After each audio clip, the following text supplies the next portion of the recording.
بسم اللہ الرحمن الرحیم۔ میرے بھائیوں اور بہنوں، اللہ تعالیٰ کے احسانات میں سے ایک احسان یہ بھی ہے کہ اللہ تعالیٰ نے مرنے کے بعد انسانوں کو دفنانے کا طریقہ بھی سکھایا۔ جب حضرت آدم علیہ السلام کی موت کا وقت قریب آیا تو فرشتے حضرت آدم علیہ السلام کے پاس آئے ان کی روح قبض کرنے کے لیے۔ جب حضرت حوا علیہ السلام نے فرشتوں کو دیکھا اور بلند آواز سے حضرت آدم علیہ السلام کو پکارنے لگیں اور ان کے ساتھ چمٹ گئیں تو حضرت آدم علیہ السلام نے کہا کہ مجھ سے الگ ہو جاؤ۔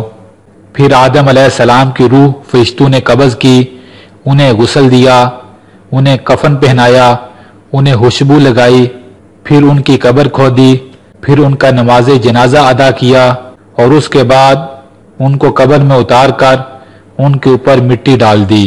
اللہ اکبر۔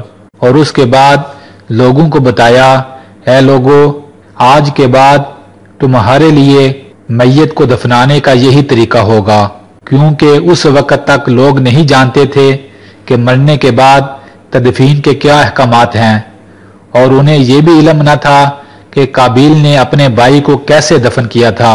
اس لیے اللہ تعالیٰ نے فرشتوں کو بھیجا اور ان کے ذریعے آدم کے بیٹوں کو یہ طریقہ سکھا دیا، اور اس طرح انسانوں کو دفن کرنے کا طریقہ اور سارے معاملات سکھائے گئے جو فرشتے لے کر آئے تھے۔ اللہ اکبر۔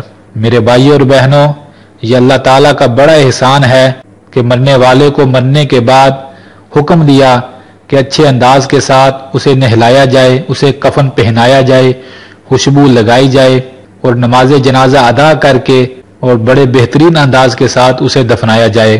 انسان چاہے جتنا بھی گنہگار ہو، پر رب العالمین کے اپنے بندوں سے محبت دیکھیں کہ مرنے کے بعد بھی اس کی عزت اور احترام کرنے کا حکم اپنے بندوں کو سکھایا۔ اللہ اکبر۔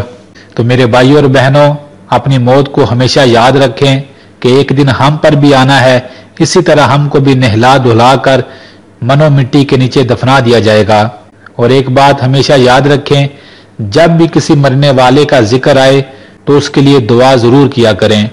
اور میرے بھائیوں اور بہنوں، جو انسان بھی دنیا سے چلا گیا، چاہے جتنا بھی گنہگار ہو، خدارا کبھی بھی اس کی برائیاں بیان نہ کیا کریں۔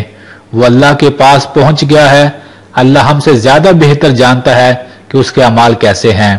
اللہ سے دعا ہے اللہ ہم سب کو اپنی آخرت کی تیاری کرنے والا بنائے، آمین۔ میرے بھائیوں اور بہنوں، اس ویڈیو کو ضرور شیئر کیجیے گا۔ بے شک دین کی بات دوسرے مسلمانوں تک پہنچانا بہت بڑا نیکی کا کام ہے۔ جزاک اللہ۔